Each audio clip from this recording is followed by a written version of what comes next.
كرات الشوكولاتة الاقتصادية حاجة كده خطيرة، بتتحضر في دقايق وهم 4 مكونات بس وهتكون جاهزة عندكم. طعمها حلو قوي، انتوا مش متخيلين طعمها حلو ازاي. طعمها اقرب لشوكولاتة فريرو روشيه اللي سعرها طبعا وصل لرقم كده مش قادرة اقوله، يعني تقدروا تعتبروها البديل الاقتصادي لشوكولاتة فريرو روشيه وطعمها خطير فعلا. تعالوا بقى نشوف هنعملها ازاي. هجيب الكبة بتاعتي هحط فيها كوباية من السوداني، والسوداني ده ني ومش مملح، وكمان هزود عليها 100 جرام من اي نوع بسكوت انتوا بتحبوه. انا استخدمت دايجستيف، بس استخدموا اي نوع بتحبوه مش هتفرق قوي في الطعم. هنضربهم مع بعض كويس جدا لحد ما يبقوا بالشكل ده.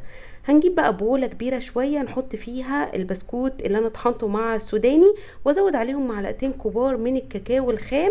نوع الكاكاو هنا هيفرق في الطعم شويه، فاستخدموا نوع كويس. بعد كده هضيف لهم 4 معالق كبار من النوتيلا. لو انتوا ما عندكمش النوتيلا استخدموا اي نوع بديل بتحبوا طعمه، بس برضو الجودة تبقى كويسة. هضيفهم كده وبعد كده هقلب شوية بالمعلقة، ولازم طبعا استخدم ايدي لان انا عايزة اعجنهم كويس جدا في بعض لحد ما يبقوا كتلة واحدة علشان اقدر اشكلهم بكل سهولة. هقلبهم كويس جدا. شايفين بقى كتلة واحدة ازاي، مفيش اي فتافيت خالص. اي معلقة كبيرة عندكم هتاخدوا كده مقدار معلقة كبيرة وهتضغطوها كويس جدا وتكوروها بالشكل ده، هتتكور بكل سهولة لان المقادير مظبوطة جدا. بس كده عملت بقى كل الكمية، عملوا لي 18 كوره يا جماعه، وممكن لو انتوا صغرتوها كمان اكتر تعمل لكم اكتر من كده. يعني بجد كميه حلوه قوي. هدخلهم التلاجة لحد بقى ما اجهز طبقه الشوكولاته. معايا 200 جرام من الشوكولاته بالحليب، وانتوا دايما بتسالوني عن نوع الشوكولاته اللي انا بستخدمها. انا بستخدم شوكولاته بالحليب دريم، الجوده بتاعتها كويسه وفي نفس الوقت سعرها مناسب ومش غاليه قوي.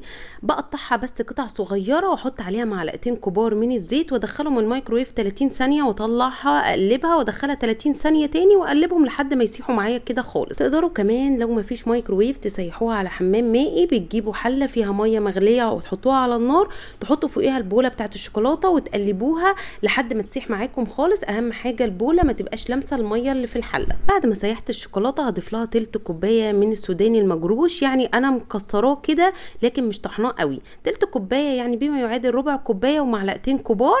لو انتوا مش هتقدروا تعايروا تلت كوبايه. هتقلبوهم مع بعض كويس جدا. هجيب بقى الكرات اللي انا كنت مشكلاها وهغطيها كلها كده بالشوكولاته، وبشوكه هبتدي ان انا انزل اي زياده من الشوكولاته. احاول كده على قد ما اقدر ما اخليش فيها طبقه سميكه من الشوكولاته، وهبتدي ان انا احطها على صينيه. انا حاطه عليها كيس بلاستيك وممكن تحطوا كمان ورق زبده، مفيش مشكله خالص. عملت كل الكميه وهحطهم بقى في التلاجة علشان تجمد. انا حطيتها في الفريزر 10 دقايق وجمدت على طول. ولو في اي زيادات كده من الشوكولاته بتشيلوها بكل سهوله بايديكم علشان الشكل يبقى منظم وحلو. ودي بقى شكلها النهائي، بجد شكلها تحفه كانكم شاريينها من بره بالظبط.